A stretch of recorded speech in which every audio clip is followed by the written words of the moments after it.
I think as people we have grown so far from where we began. Our routines are so complicated and our days are planned minute by minute.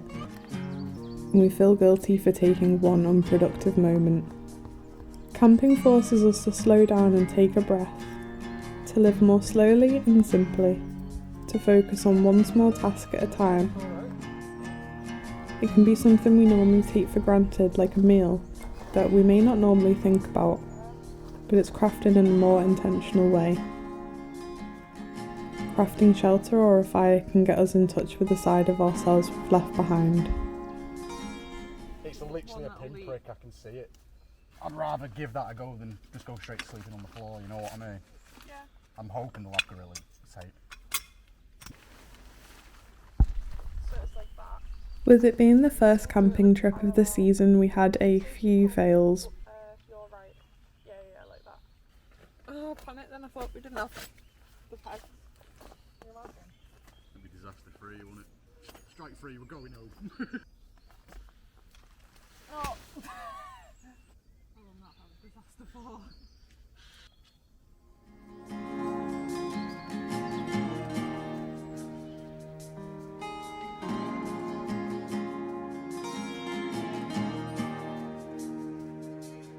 I think when we're living our day-to-day lives, we have everything around us, and it's so easy for our minds to wander into the future or the past. And when you're camping, all of that is stripped.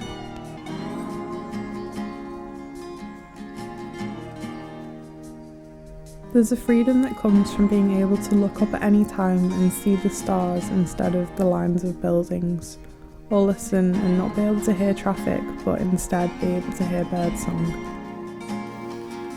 A day need not be more complex than a sunrise and a sunset.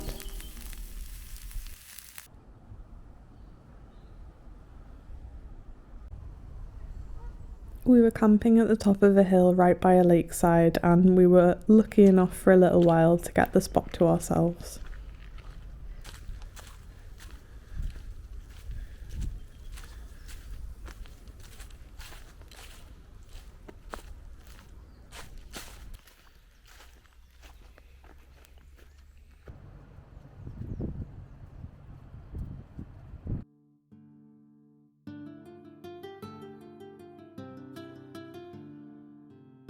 If you're ever in Grasmere, I would definitely recommend having a little walk around the graveyard.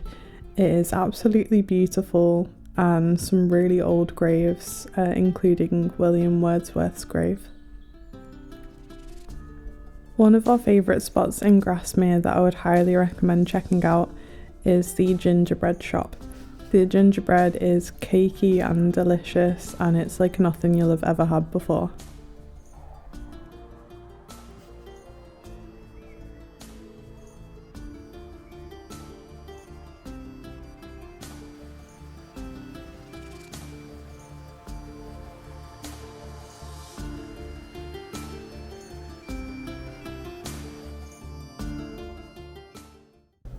Even though you kind of look forward to spring for everything to brighten up, in England it can still be quite grey, and it was for most of the trip, but on the last day, in typical fashion, it decided to get really sunny just in time for the drive home.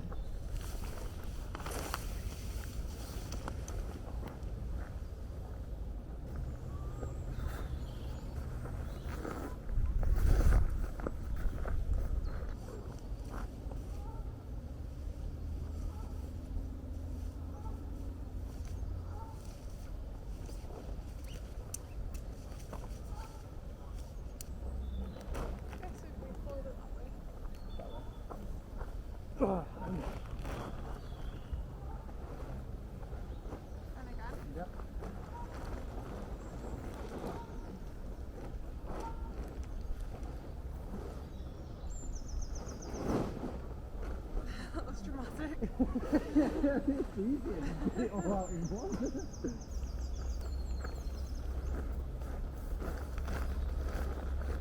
I feel like it never goes back into the bag as well as it started. Yeah. Then?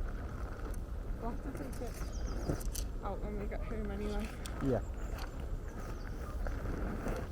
Drying it all out and that. Yeah.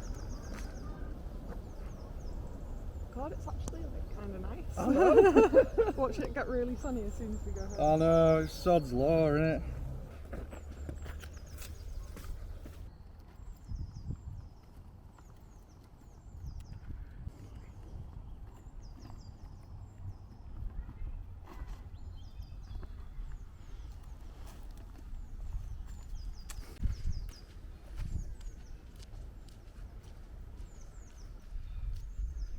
On the way back, it felt like a shame to rush home, so we visited a local castle.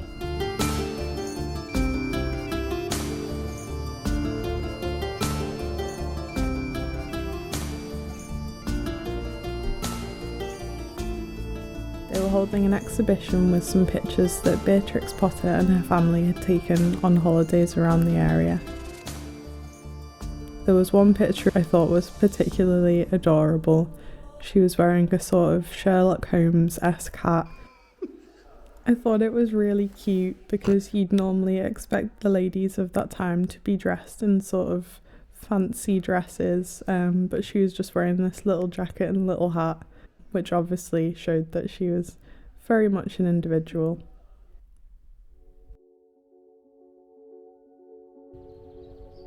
One of my absolute favourite things was we saw these gigantic redwood trees, and the scale of them was absolutely incredible. I love feeling how insignificant and small we are compared to them.